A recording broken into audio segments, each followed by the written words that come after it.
All right. Hey, what's up, everybody? My name's Aaron Kaufman, I'm the senior community strategist here at Santa Monica Studio, and I am joined today by our game director, Cory Barlog, Hello, everyone.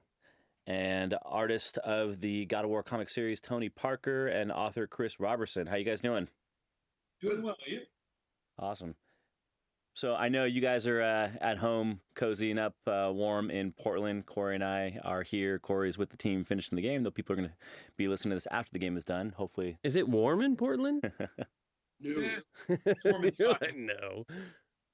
So, hey, why don't we just do a quick round of introductions here? We'll start with you, Chris. Why don't you tell us a little about yourself, your history, what you've worked on? Sure. Previous to breaking to comics, I was a science fiction fantasy novelist. Wrote a bunch of novels and short stories. I started working in comics about almost 10 years ago, probably best known for co-creating the iZombie comic with Mike Allred that was the inspiration for the TV show on CW. And these days, I largely work with Mike Mignola on various Hellboy-related titles, Hellboy and the BPRD, Witchfinder, things like that. But I've also done some Aliens work and other titles for Dark Horse. That's awesome. Are you a fan of Electric Dreams? I know you've been you helped out on Do Androids Dream of Electric Sheep? Both of you guys did. Yeah, I actually wrote a prequel to that for Boom Studios a million years ago. Oh, you did Dust to Dust. Yeah. Oh, wow. Oh, yeah. That was me. Did you guys even know that you both worked on Electric Dreams kind of inadvertently together? This is the first. Surprise. It's a small world. Very small world. Yeah, Chris, I know you helped write in the prequel, and Tony, you did the artwork for the actual comic series, the post prequel, so to speak. Seems like it's aligned in the stars. You guys came to work together on God of War. It was fate. Just like Kratos is. There you go. Tony, so I know you've done some work in comics in the gaming industry and elsewhere. Why don't you tell us a little about your history? I actually have my work in the industry. I used to do a lot of role-playing game splat book work. Where it's like shows a picture of an orc there in the corner of the page. I've done like 150 of those books. I've done 130 CCG cards. I've done a lot of Warhammer stuff, Fantasy and 40K, and that actually got me into comics, which was always my end goal. It's taken the long way around. And with that, I did some Warhammer stuff. And then with Boom Studios, I got into probably one of my best-known projects where we did a word-for-word adaptation of Philip K. Dick's Do Androids Dream of Electric Sheep. And for those who aren't familiar with that, that's the approximate base material for the movie Blade Runner. And so for that was 2 years. It was a wonderful experience. And since then, I've worked on a lot of licensed work, like I've done Conan, I've done Godzilla, I did a whole lot of Mass Effect. Also, I know I'm missing stuff in there as well, but I've done those. And then I've done 2 creator properties. I was lucky enough to do This Damn Band, a rock and roll supernatural rock and roll supernatural documentary thriller about a band that may have sold its soul to the devil with Paul Cornell. And then I did Mayday with the always wonderful Alex DeCampi, which is a early 70s pulp indie grindhouse style story. Neither are for kids, but they're both wonderful. They do sound kid friendly. It's a weird balance. And I've done work for Nike and the Phoenix Suns, and you work a lot of weird places when you do stuff like this. And I've loved every moment of it. And now I'm actually quite ecstatic to be working with the God of War team. So oh, cool. That's kind of brings me up to here. It's crazy. Like, you both started out in something else and kind of ended up in comics. That sort of transition point. Tell me about that. I'm very, very curious. Like Chris, when you went from going from novels to working at comics, what was that first gig? And how did it come about? Well, comics was the job I wanted to get. And it's just, as a writer, it's extraordinarily hard to get those jobs. If you can't write and draw your own stuff, it's hard to prove you know what you're doing. So I basically had to establish my bona fides by going off and having an entire career as a novelist before I could get any of the comics editors to pay attention to what I was pitching them. And then it ended up being a friend of mine opened the door for me. My Bill Willingham, who did a book called Fables, basically offered me a fill-in gig. And I got to write one issue of one of his books. And then that led to me having conversations with the editor, which led to me getting other work. And then this is what I do for a living now. So connections with people, you're actually knowing somebody who said, hey, come in, write one thing, and that kind of one thing leads to another. Yeah, so it was an 18-year overnight success. So is it the same way from an art perspective? Like, Oh, absolutely. Absolutely. If you look at any of the artists out there, with rare exception, it's never everyone loves like that Jim Lee. I did 3 issues, I'm doing the X-Men, even though I did a whole lot of Alpha Flight. It's a big thing where, I mean, you got to prove that they can make money off of you. And it sounds horrible, but it's a business, and a business I love, but you still got to prove that you're worth the investment. And for me, it was, it was around 150 different books, RPG not illustrations, but books I worked on. wow. So hundreds, if not thousands, of illustrations to show I could do it. And from there, it was working with Games Workshop and working in that field. And from there, it went over to Boom, where, hey, Boom Studios, I love comics. I've always wanted to do this. Too bad you don't do any more Warhammer comics. Oh, no, we do. What? Yeah, I'm licensed, I'm approved with Games Workshop, and I can do all this stuff. Well, I was almost hired on the spot. Oh, wow. Which is incredibly rare for that. And so I was able to do some work with them with that, and able to parlay that out to it. But no, my end goal, and side note, I actually have degrees in criminal justice and psychology. I graduated with honors with those. Really? And, I mean, I would totally expect that from a comic book artist. Oh, yeah. Almost every comic artist and writer, it's that, again, like that Doctor Who thing. They're taking the long way around. Yeah. And so we've all got here because I think it's easier for artists than it is for writers to, I'd say, we're break in but get published. Because nothing else, we can put pinups on different websites or web pages, and people can see it, and you can marketability that way. True. Much harder for writers to put up short stories and people actually take the time to read them. Yeah, So there's not really the writer equivalent of a pinup, huh? Check out these they're- 3 words. Nice. Well, check out this one-page short story. It's a much harder push. Yeah. Versus, here, that's a really pretty picture. I can look at it in 3 seconds. Huh.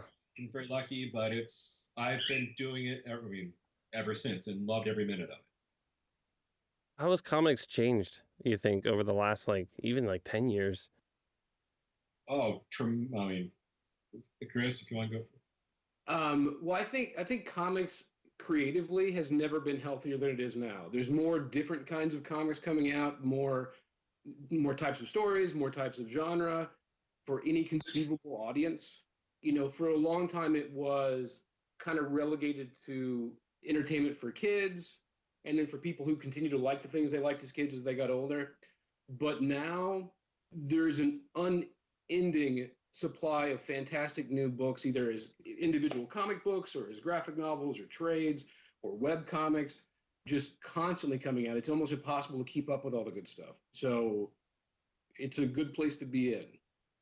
It's hard to make money doing it, but as a reader, it's pretty great. I'd put this as a new golden age of comics, actually, because while, yes, we look at the 50s and 40s, there were some amazing illustrators like Frank Frazetta and some great writers that worked in that period. If you look at the overall quality that's being put out right now, because it is such a difficult market, you have to be damn good.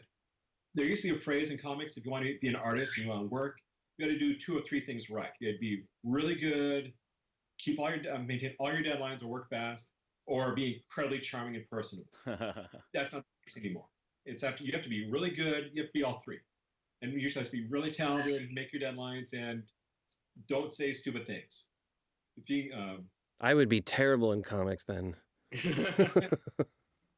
You learn to pick your battles. But it's one of those things where there is such an incredible amount of talent out there, because there is such a great diversity in the readership and the creatorship and the subject matter.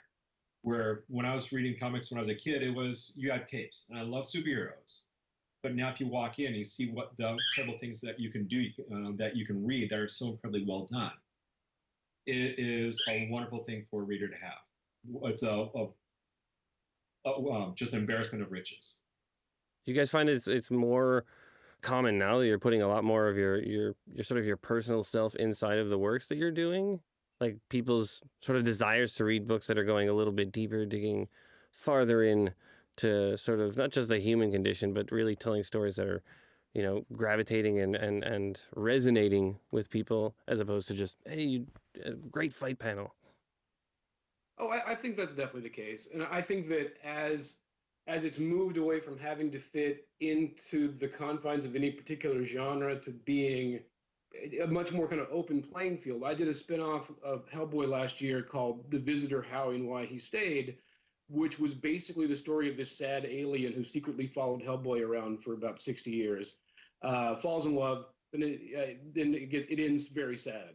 And I was just kind of writing this thing about dealing with mortality and grief and loss, and was surprised at how much it resonated with readers. Like, that was one of the things that got the biggest response of anything I wrote in the last few years. And it turns out I could make people cry with a story about a sad alien, which I didn't realize was a talent I had. So, yeah. For the art, I think there's just such a greater quality and a diversity of art, which I think is wonderful. I mean, putting yourself into it, and a lot of it for me is whatever the script is. With that, there's expected a wider range of acting talent required to draw it, where it used to be you had your 3 angry faces, and that's all you need to draw for comics. And your girl with the pouty lips, and you're good. Now you have to be able to tell a good story. It is required. And for that, you have to put a lot of yourself out on that page as well. But I think it's absolutely wonderful that we have the opportunity for that, where we have grown as a community to allow for that diversity. So what did you guys do to get in the head of this book? Well, it was funny when Dark Horse first approached me. I had just finished reading Neil Gaiman's Norse mythology. It's his kind of like his interpretation of Norse myth that came out last year. And I'd always been obsessed with Norse mythology since I was a kid. The Delaire's Book of Norse Gods and Goddesses I would check out from my elementary school library constantly, so much so that I eventually just had to buy a copy. So I already had kind of Norse stuff in my brain. And I was aware of God of War, but hadn't really played much of it. So I spent that weekend playing a bit of God of War 3, discovering I was really bad at it, and then spent like 18 hours watching other people play it on YouTube. And it was really interesting because, through the course of the original games, Kratos is kind of a one-man Ragnarok for Greek mythology. And so I was really intrigued with the idea of then taking him and transplanting him into a Norse myth-like world and seeing what would happen. I'm a huge fan of the game. When I was approached, like, hey, Tony, how would you like to do this? I had to change my pants. Because I played through 1, I've played through 2, I've played through 3. I've got them all. I've played through it was a hardcore. This one was like, every once in a while you get like those little dream gigs that just fall in your lap, like, have you heard of this? Shut up and take my money. I will do that. Oh, you're paying me for this? It's even better.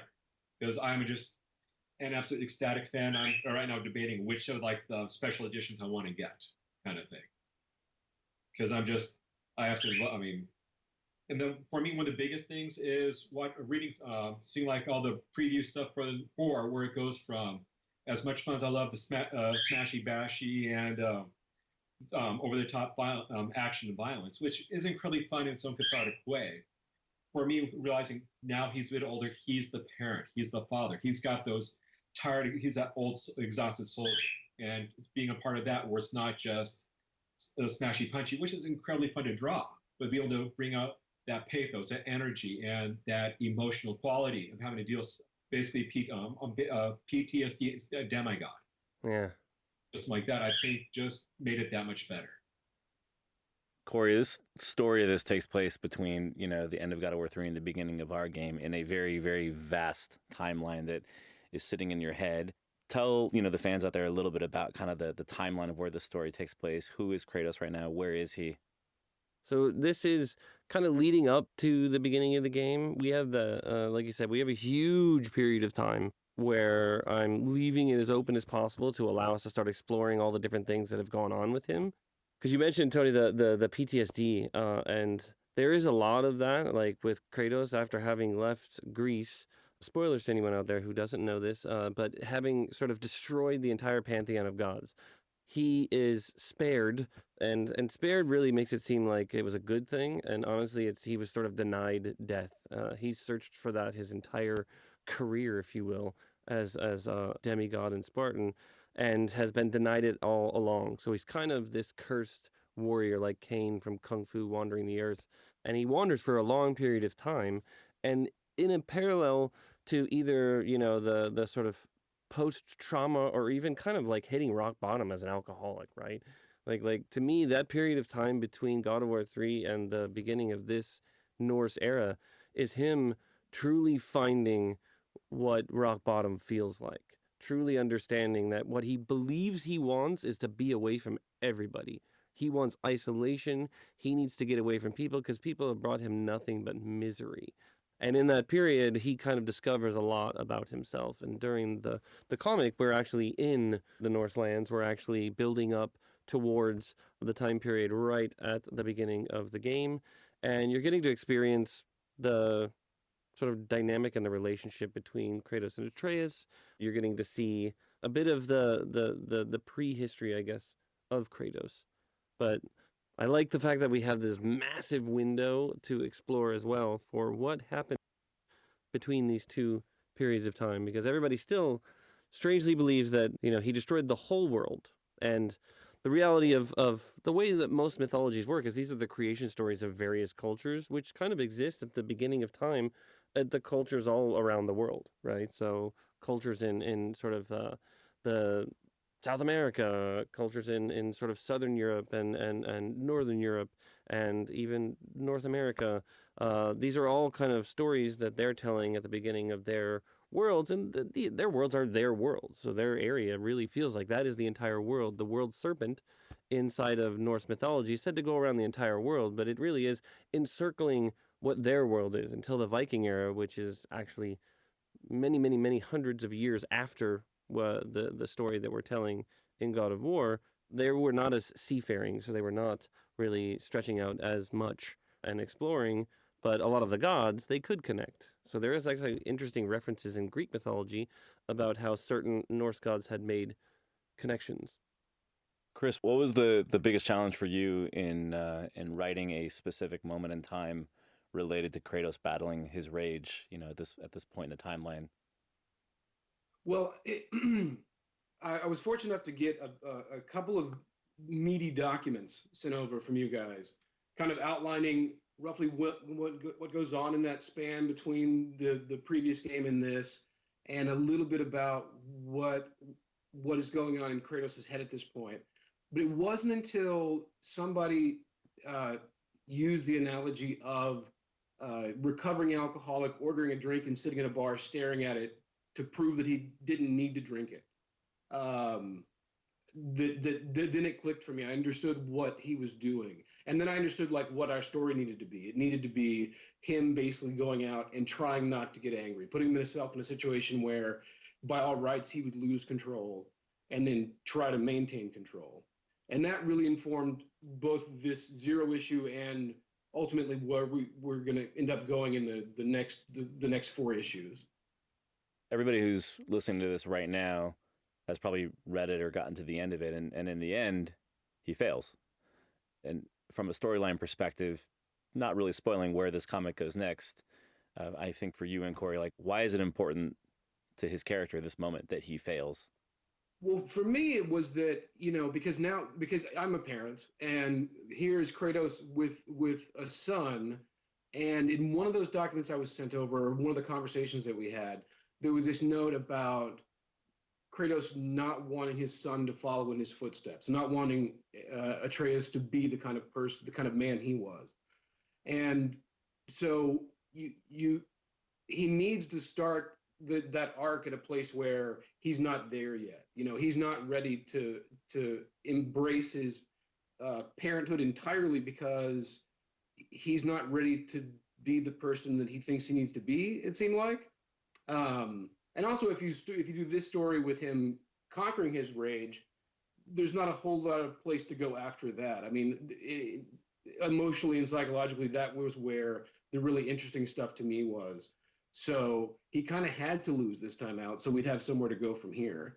Yeah, it's interesting because, I always quote that Pixar stuff where they're talking about the 20 rules of storytelling, and it's like all the animators and writers had collected over the duration of time that they've been working, all these kind of little bits of information that they picked up. And the number one thing on that list is this idea that you never root for the hero because they win. You root for the hero because they lose and they get back up, right? And it's so, I mean, it's not only is it just completely human, but it's also like we go through that so much in our lives. And I think even as parents, like all you do is fail as a parent, like constantly, because there's literally, I haven't done anything right, any of the parenting things. And then, 1 out of, 5 months, one choice out of 5 months, I do something right. And I'm like, yes, it's a big victory. And that victory feels amazing because of all the failures that preceded that. And I think the interesting thing about Kratos is this concept of he's had 10 years, 8 games of, really intense character growth towards being this bastard, right? This anti-hero. And he's going to need a long period of time to kind of get to a point where he has any sort of confident, good decision making, right?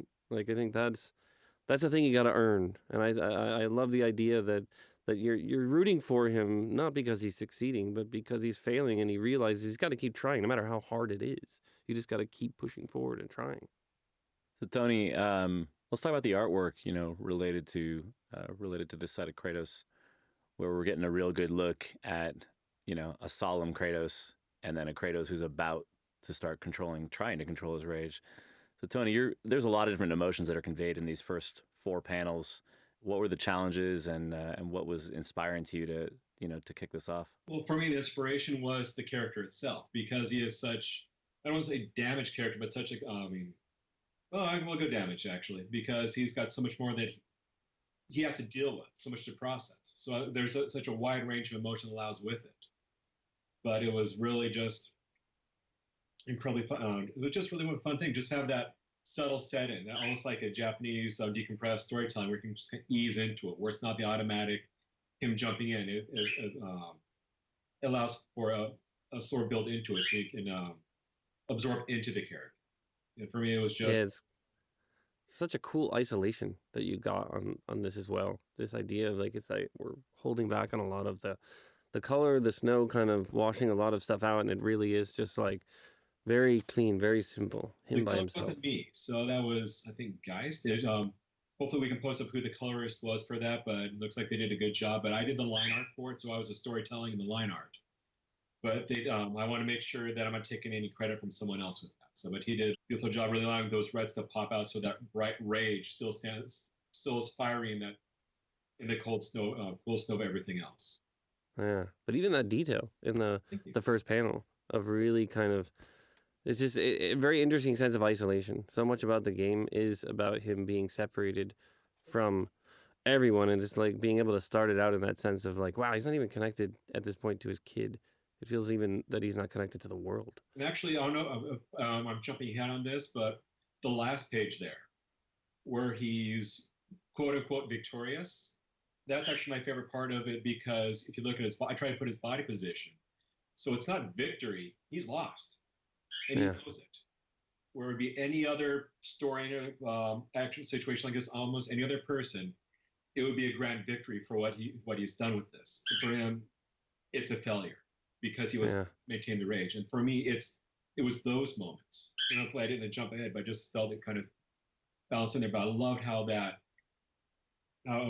Chris allowed me to put that opportunity in there to show that great, and I pulled it back so you have just that silhouette, the feel of just an absolute abject defeat, which for me was incredibly fun to draw.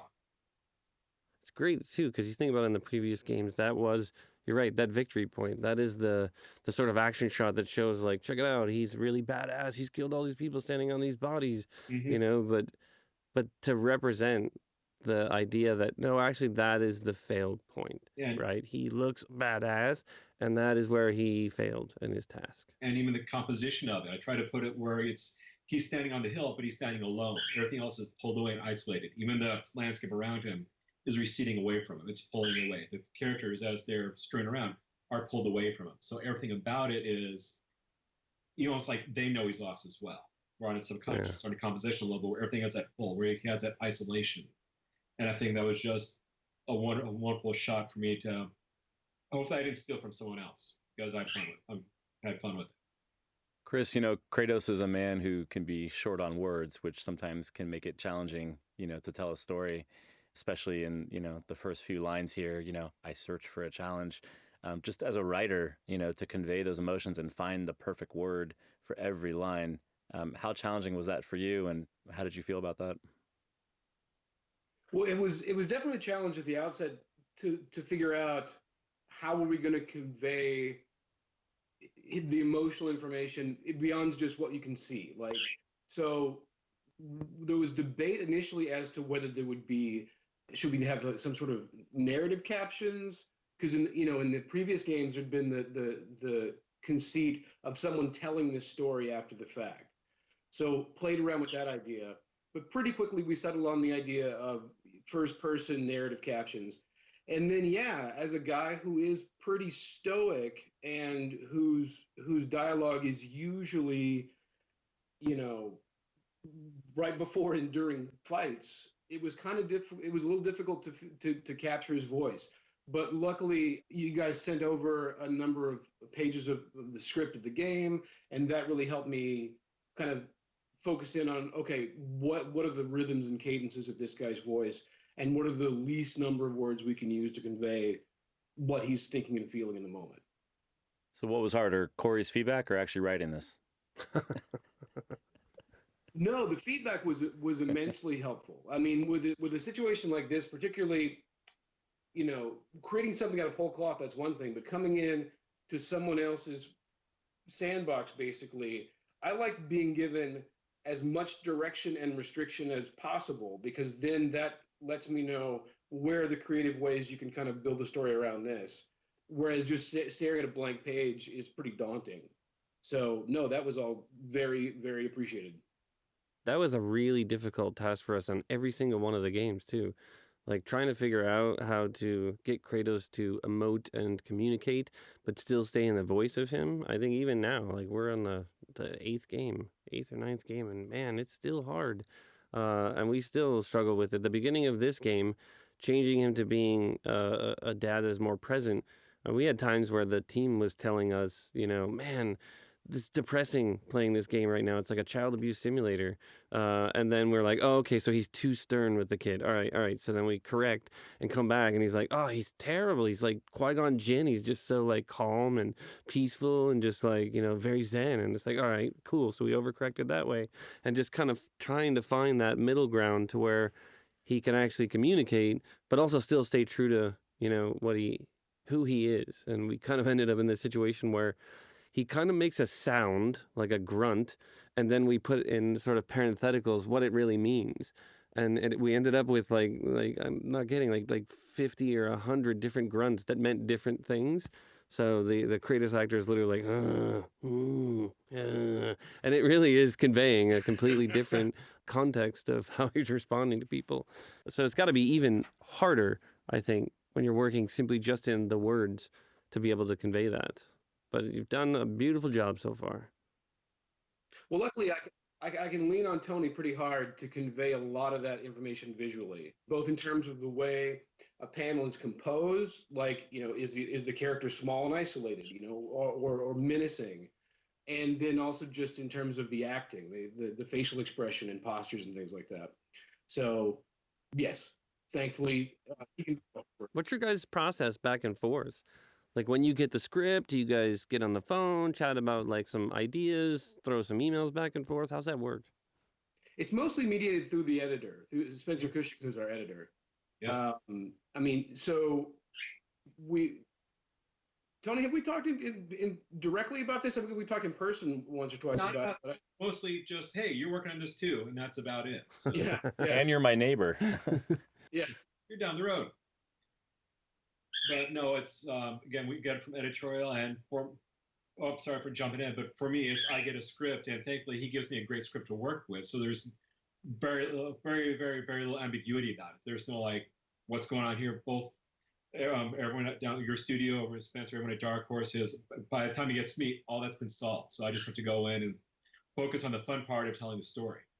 And I'm given a wonderful script where I can look at it and everything fits out perfectly. I can see where the pacing is for everything, so everything's equally balanced out. And I work on the subtle nuances of how the panels are laid out and how the different, like how much of an expression do I want to zoom in or pull back. And they've actually been really some comic scripts will tell you this is 4 panels and this panel is a quarter of the page or half a page. They'll go every single little thing. And with this script, it's much looser with that, where it's one panel's 1, 2, 3, 4. This is what's said. Here's what happens. And I'm ecstatic that they trusted me enough with it, where I can go and do the layout. Then I'll send that layout back, and that'll go back to Spencer and Dark Horse, and they'll look at it. Does it make sense? Okay, it makes sense. They'll send it down to Santa Monica Studios, and you're looking at like, this is great or this is crap, fix this, and which has been more the great than the crap, so I appreciate it. But I also greatly appreciate the crap parts as well. And then goes from there to I do everything in a loose pencil, then a tight pencil full size, then I ink it. And by each one of those has an approval stage to make sure that we're exactly where we need to go. And I want to side note here, thank you to everyone at Santa Monica Studios for your patience with me getting Kratos' face.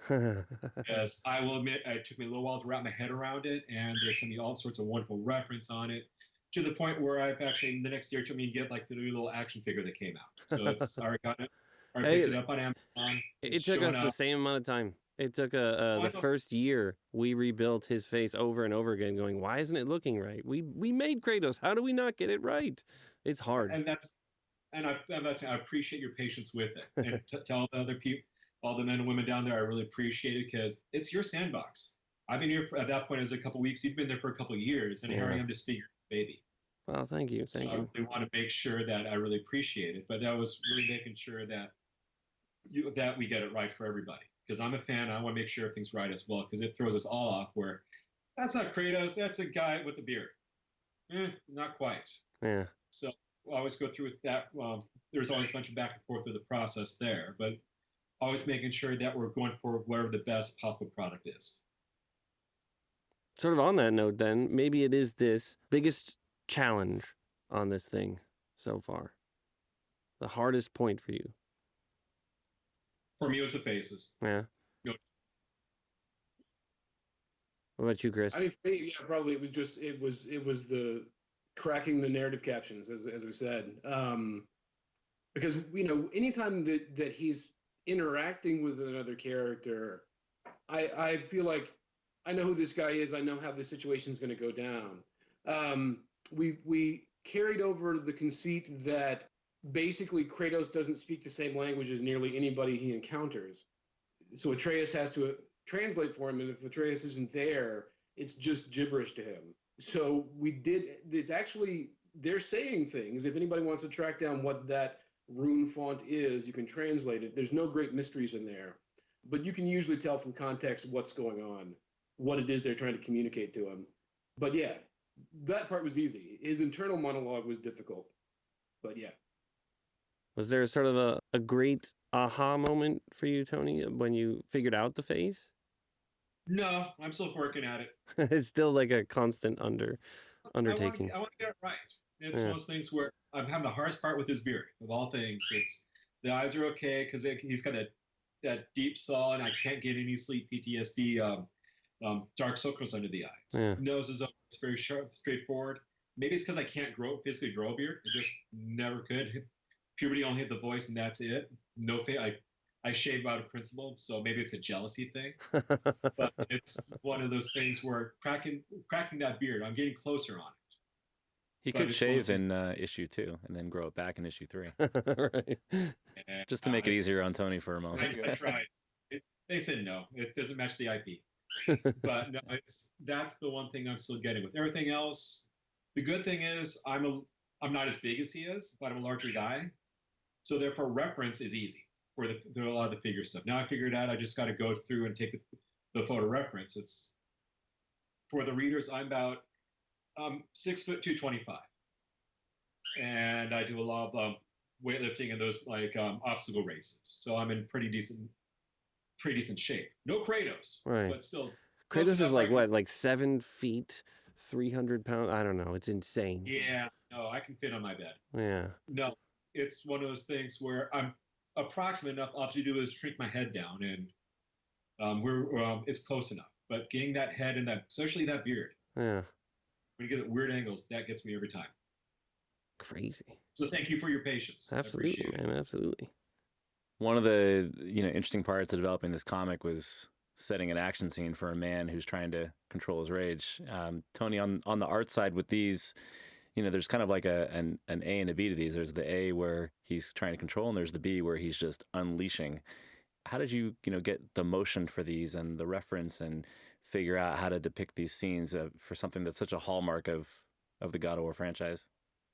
I just try to keep the page composition as flowing as much as possible, where there is no stops. Because anytime he's talking or he's reflecting or he's having conversations where it's calm, I try to keep him as a very stable, solitary-based figure, where he's standing on the ground, 2 feet flat, he's sitting down, everything is over center of mass.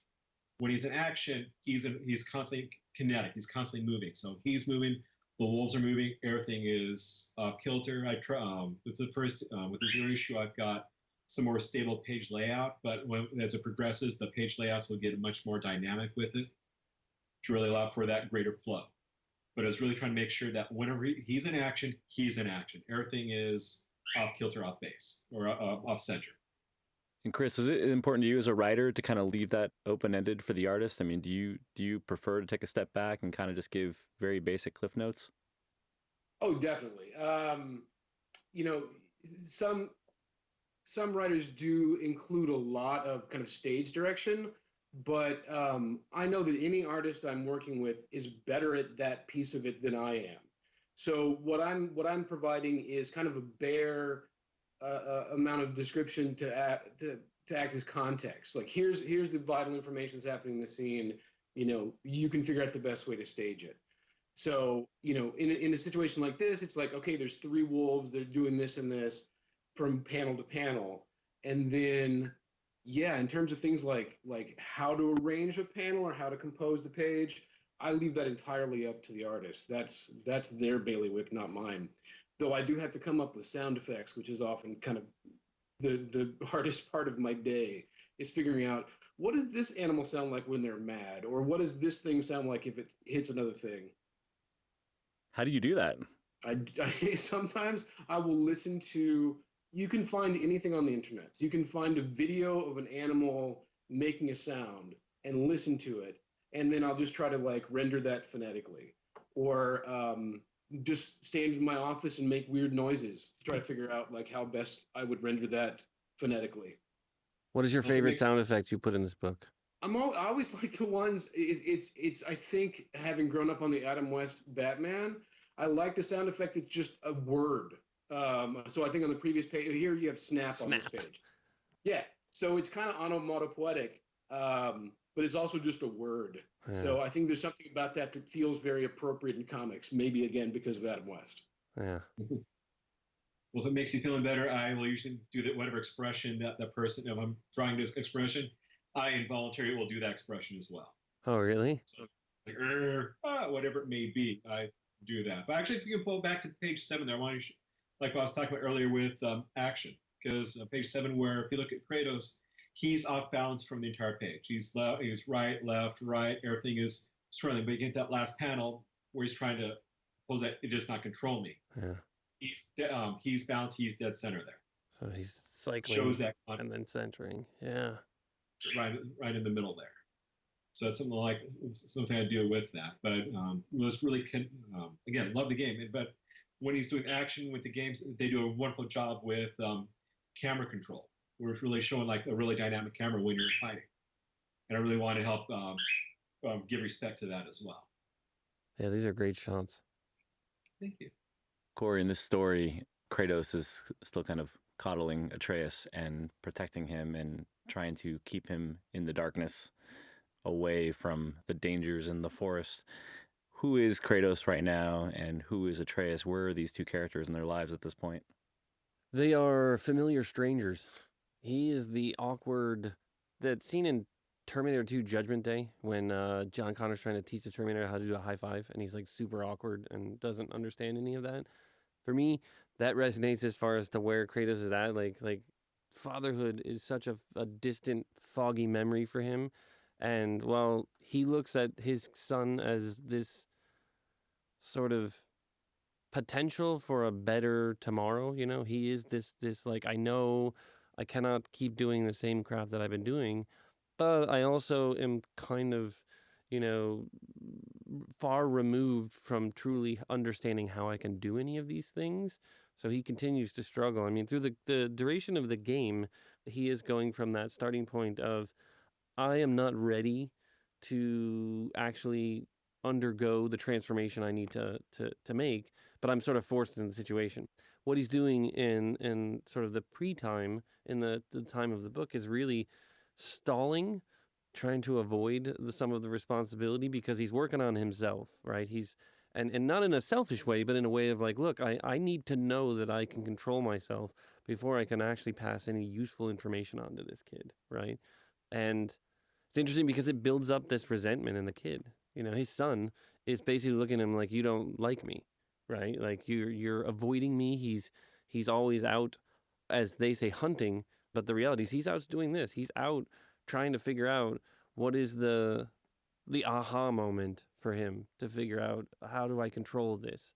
Because rage is at least in my mind, rage is this sort of this combination of the human and the god being contained in a single vessel. It is the side effect of both the unique individuals who Kratos was as a human, and then kind of what Zeus gave to him and making him who he is. And the side effect of being a god and a human is this kind of uncontrollable rage, right?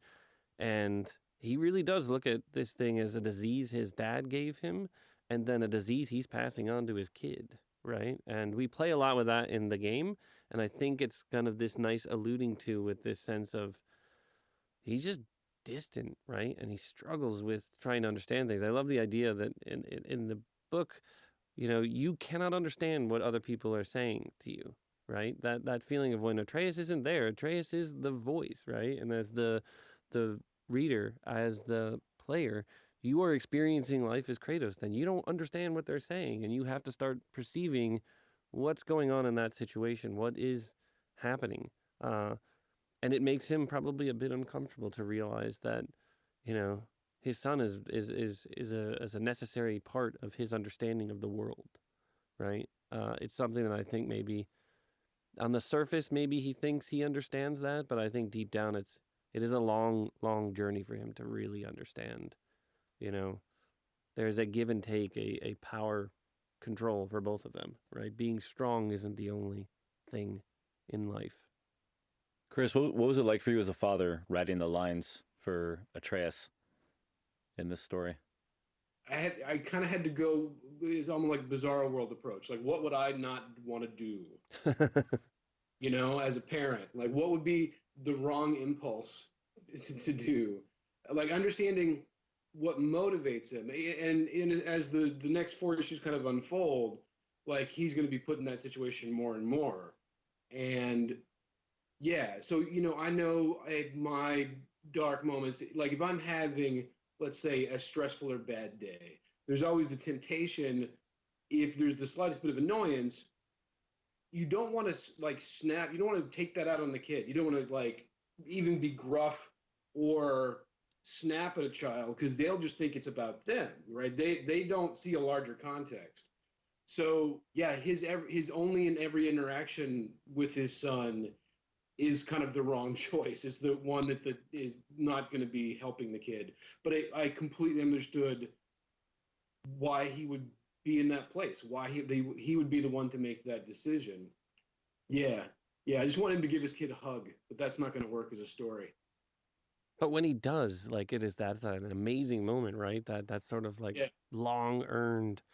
It's funny that like he does make all the wrong choices, right? He continues to make these wrong choices, but we can sort of relate to some of those because either we've been tempted or we've accidentally, you know, we've had that moment of like, oh man, I wish I wouldn't have said that. I wish I would have been more understanding at that moment. And I think it's fascinating to see him struggle with that and to actually try to imagine yourself and actually empathizing and rooting for somebody that while you can enjoy Kratos from the previous games, he was never somebody you sort of rooted for and went like, you deserve this, Kratos. You deserve to kill a bunch of people for no reason or because you're really upset.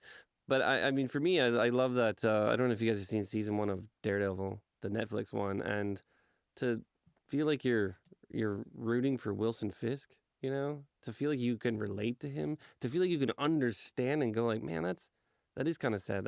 I feel bad for him. Like, that's amazing. That is an unbelievable achievement, I think, in any kind of entertainment form, to take somebody who would traditionally be not a person you would feel bad for, and you actually genuinely have earned that moment of like, all right, man, I'm rooting for you. You struggle, right? I think that's cool. Tony, I think two of the images that kind of, to me personally, speak, to what Cory and Chris are talking about on the final scene where Kratos is kind of standing, in front of Atreus. I think it's, he says, I venture into the woods to test myself, to face danger, and yet keep my rage under control. That image where there's like burning fire behind him, and it's almost like, I hate to say it this way, he's like almost like in about to be in an abusive state, but he's trying to control his rage from even getting angry at Atreus. Just as an artist, when you're reading that on the paper and you're figuring out how to draw this scene, and you don't want to make Kratos look like he's about to hurt Atreus in any kind of way. How did you feel drawing out some of those panels? It was tough because actually what is seen is not my initial layout, because some of my body positions I took them the range a bit too far, where they actually had to tone down some of the body positions, because my first thought was he is Kratos, he is full of rage, and they're like, dude, you went too far here. You have to tone it back a bit because he's angry, but he's not angry at him, and Weave Garnet makes it look like he's angry at Atreus.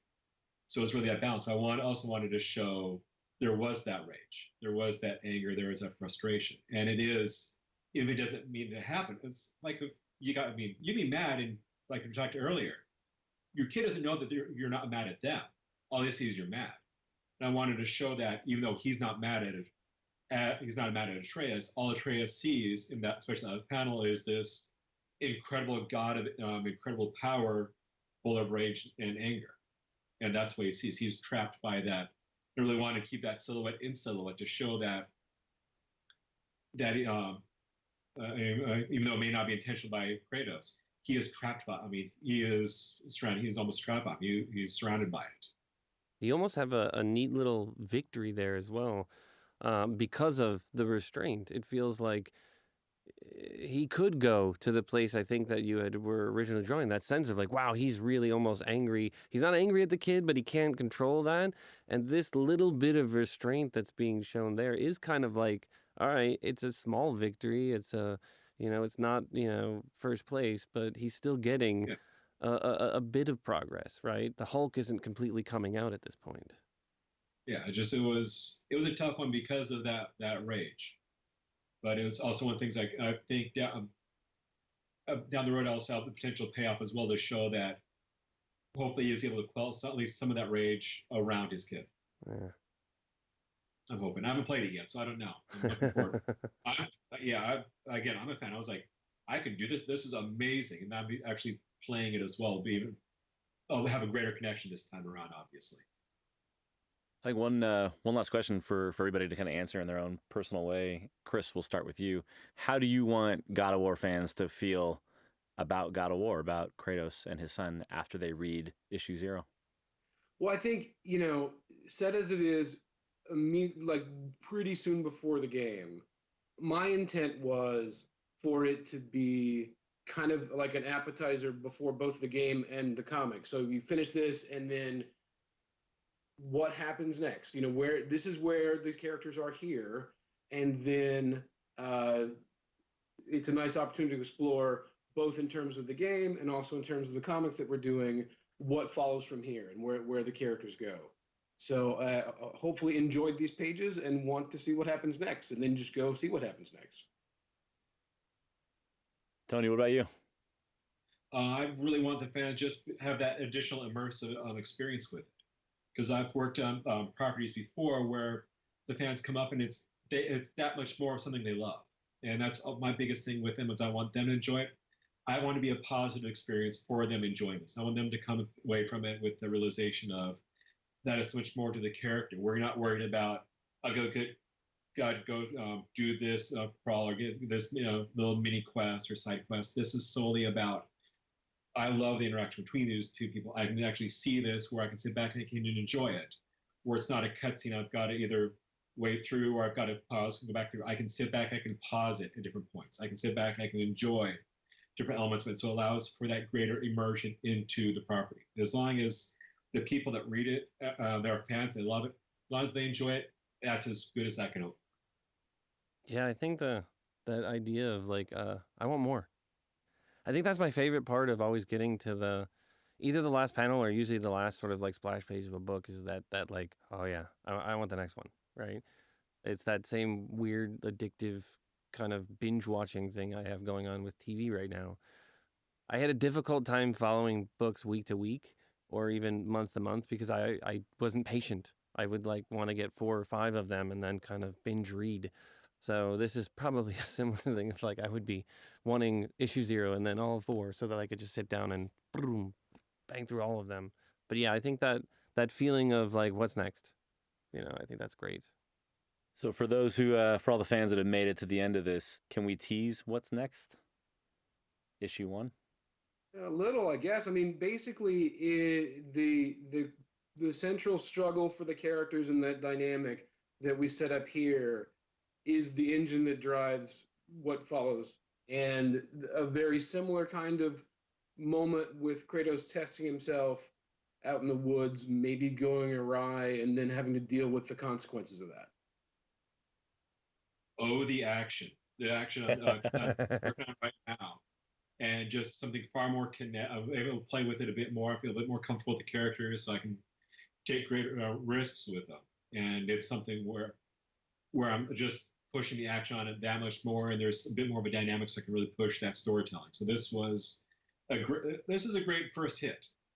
But after this, you'll start itching and jonesing for more, just because there's so much more with the wonderful script that Chris gave me, as well as the action that everyone allows me to play with this, as well as the interpersonal dynamics. So it's just, I'm in the middle of it right now, so I'm really kind of giddy. So that's kind of what you're hearing.